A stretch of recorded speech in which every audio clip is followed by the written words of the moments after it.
Welcome to Regent Park TV. I'm Gabriel. Today's story takes us to 51 Division, where neighbors came together for a day of civic connection and community spirit. On Saturday, June 14th, Toronto Police Service's 51 Division invited the public to its headquarters at 51 Parliament Street. Residents of Regent Park, Moss Park, St. Jamestown, and nearby areas came together for an afternoon of displays, activities, and local engagement. The event featured cruiser tours, mounted police, and food for guests. Families walked through the building, met with officers, and learned about the various units that serve the downtown east. RPTV reporter Fred Alvarado was on location to speak with community members. He first met Kara Allen from the Aboriginal Peacekeeping Unit, who supports outreach efforts alongside officers in school and local programs. My name is Kara Allen, and I'm with the Aboriginal Peacekeeping Unit, 51 Division, and I'm the coordinator of the Walkabout program. We go to the public schools, Catholic schools, and we give the children sacred bundle teachings. We have elders who go on outreach with the officers to connect with the community, building a bridge between police and the community, trying to heal that up. As knowledge keeper, we've gained a lot of teachings throughout our life, and it's our obligation to continue to share the teachings, because Indigenous people are oral people, and that's the way we pass things on. So I'm obligated to pass on all the teachings, and that's what I do. That's why I'm in the schools. I also do healing ceremonies for people. I also do opening of ceremonies lots of times. I conduct sweat lodge. So there's many different aspects of being a knowledge keeper and a traditional helper healer. Fred also spoke with Sergeant Jeremy Boyko, supervisor of the Neighbourhood Community Officer Program at 51 Division. He shared updates on the current team of officers now working in Regent Park and the importance of maintaining consistent contact with residents. My name is Jeremy Boyko. I'm currently the acting staff sergeant on B platoon here at 51 Division. I apologize, the horns are probably going to be going off while we're talking here, but today we're hosting our annual 51 Division open house. What that is we like to open our doors to the public. They can come in and see our station. We give tours and show everybody what it's like on the inside. We meet people often in the community. We meet people in their house. It's nice to show people our house and to show people that this is part of our business, part of what we do. The hope is that we can reach out to the community and they will maybe not feel so intimidated by us when they see that this is just a place of work just like anywhere else. They can see all the different kinds of police things that are happening here. We've got horses, we've got people from the emergency task force, we've got some of the old police cars, all the things that we like to share and be proud of because they're sort of our history. But really it's just a chance to meet people. It's just a chance to meet all the folks in the community in a situation where the police haven't been called. It's a positive event. We've got all kinds of entertainment, food, that kind of thing, and it's really just a chance to chat and give people a chance to meet police officers on a one-on-one and sort of level. I was previously, up until a couple of months ago, as you know, I was the sergeant in the neighborhood office. So I've left. Sergeant Jeff Goff has been my replacement. He just had knee surgery, so you might not see him for a month or two, but he'll be out there. You'll get to know him. We recently lost Farzad. I say lost, but it was an opportunity for him. He's been promoted. He's moved on to 33 Division, sorry. And we've also, at the same time, unfortunately, Murcha Biga, who was his partner, has also moved on. He is now part of recruiting.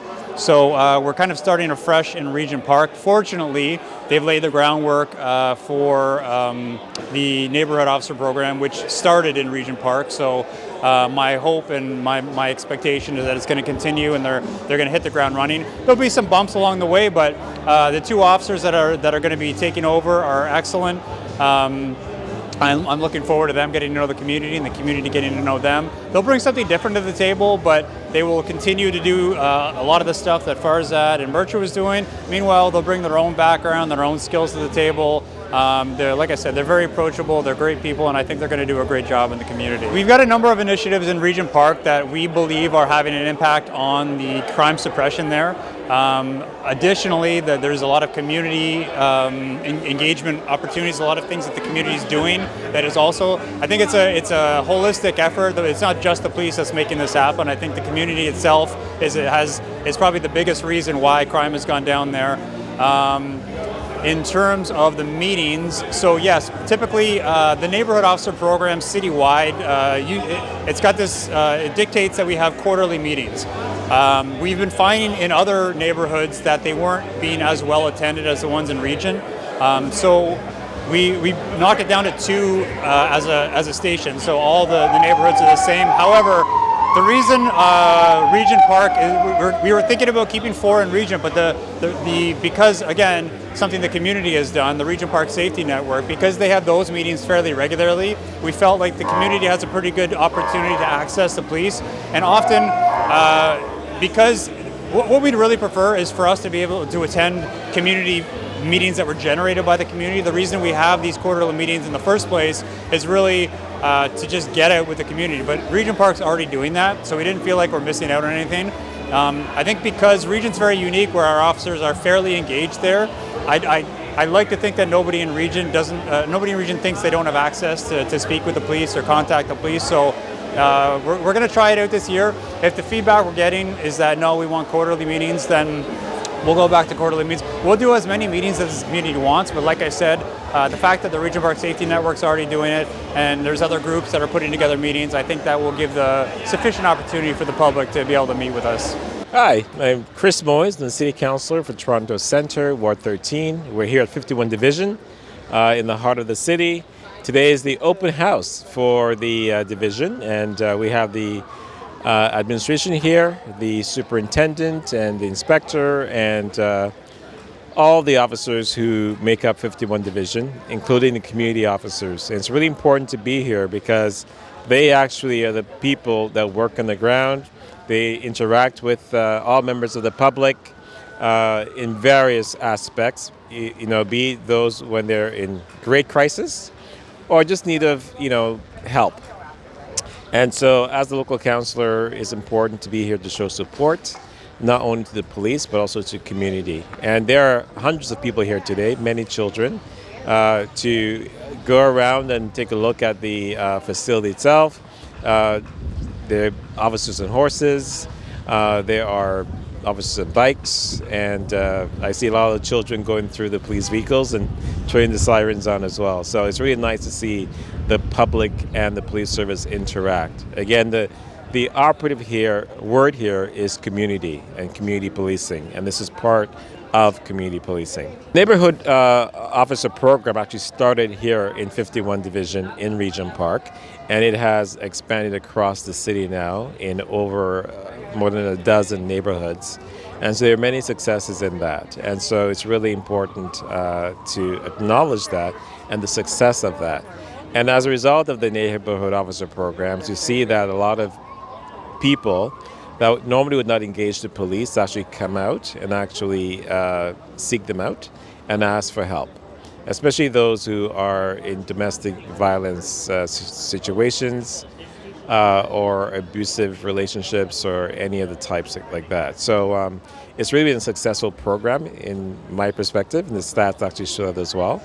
And it's something that I think we need to also expand across the city more than we have done so already. 51 Division is the largest division, not only in Toronto, but across the entire country. And so it's a very unique place that we're very fortunate to have. And we have a very progressive administration here. In my role as councillor, I meet with the superintendent and inspector every 4 weeks just to go over some of the stats and some of the issues. And some things, I believe that they maybe can focus on. Based on the feedback given from the community itself. So we have a great working relationship, and I'm hoping that will continue in time to come. Community member Gina Lafave also joined the event. She spoke to RPTV about her continued support for events like this one, where residents feel included, informed, and part of what happens in their neighborhood. Hi, my name's Gina Lefebvre. I'm a resident of this community, and I've been to this 51 Division open house, and they always have a very good barbecue. They invite the community every year. Last year was the first one I attended. This is the second one, and I invite a lot of my friends in the community, like Heather, Pat, and my friend Debbie. And we also participate in the torch run. My friend has Special Olympics. She's a bowling, and we raise funds for the Special Olympics. And why I come here is the 51 Division always tries to help with supporting Special Olympics. And I have a development delay, and my friend Debbie does too. And I like to support these events. I also went to 52 Vision last week and bought a hamburger for $5 to help with the Special Olympics, and the money goes towards these events. And when I come here, and I know these police save our lives a lot, and I'm very grateful for all they do and our safety in this community and many communities. So I want to give back, and they take their time out to do this for us and many communities. So I really love that the police keep us safe, and we need more safety because of what goes on. And there's a lot of things going on with drugs, and there's a lot of things and crime in the community. And I don't know how they do their jobs, but they are doing so much. And to take their time and their Saturday out for us and have a barbecue and all these free things and drinks, and I really appreciate them. And if I was the police, you know, I would not be able to sleep at night, but they do so much, and their families, and sometimes, you know, they're sacrificing their line of duty, and a lot of them end up getting killed and shot at. So you know what, I give them credit. Thank you very much. Superintendent Ismail Musa, Unit Commander at 51 Division, welcomed visitors throughout the day. He described the open house as an important opportunity for residents to visit the division and better understand the work being done across local neighborhoods. Good afternoon. My name is Ismail Musa. I'm Superintendent and current Unit Commander of 51 Division. We're hosting our open house here today. This is hugely important for us as the people that are serving you here in Regent Park. We have opened our house here. We're giving tours of the station. We have a lot of fun activities, and basically it's about building trust between the police service and the community that we serve. What we want to do is to show who we are as people and as a service that you can rely on. Safety for here at 51 Division is not just about police going into a community, but it's about you coming to us. There's no difference between police and the community. We're one together, and safety is a matter of partnership and working together to build stronger communities in the city of Toronto. Excellent, thank you. Thank you. The community is very proud of your work and service here in the community, especially with crime going down. Right. Can you tell us more about the success of the Neighborhood Community Officer Program here in this community? Yeah, the neighborhood community officers in this community do outstanding work. It's the best in the city. We have the most neighborhoods in the city, and our officers are dedicated to the people that they serve within those communities. They've worked really, really hard to create a partnership with the community, to work within the community, and to sort of build that trust.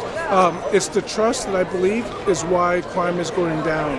And crime isn't just about our stats. Stats are one thing, it's about the perception. Do you feel safe? It's about building that feeling of leaving your house, going to work, going to the playground, and feeling safe. And that's what we're really trying hard to build here. It's about that feeling of safety. The stats are the stats, and we're going to work every day to keep those stats down, to reduce the amount of shootings, the amount of violent crime, and even like the petty crime that affect the quality of life. But really it's about creating that aura, that feeling of safety amongst the community. And that's what our neighborhood officers are the best at doing. Hey, my name is Police Constable Sean Maginathan. I'm a St. Jamestown Neighborhood Officer working out of 51 Division. We're having our open house here, and it's really nice to meet some of the folks from St. Jamestown. And this is a public building, but you know, like you don't always have access to come in on a regular basis. But today we're having our open house where you get to come in and see some of the cool toys, like where we had drones, we had the mounted unit, different unit. Got to meet our boss, and have some food here and have a beautiful conversation about everything that's happening in the neighborhood. Today's been a really good turnout, and the weather's been phenomenal. So it's amazing. We had, as you can tell by the number of people that's here and the family that showed up, how much they support us and engage with us for this kind of event. Auxiliary Sergeant Patricia Oliveira, who also supervises the wellness unit at 51 Division, gave residents a hands-on look inside a police cruiser. She explained how various features are used while on patrol and helped demystify the day-to-day tools used by officers. This here is an actual flashlight. So sometimes when you're in dark alleyways, the headlights itself aren't bright enough. So you can actually turn this on and shift it around, and you can see better inside dark alleyways at nighttime.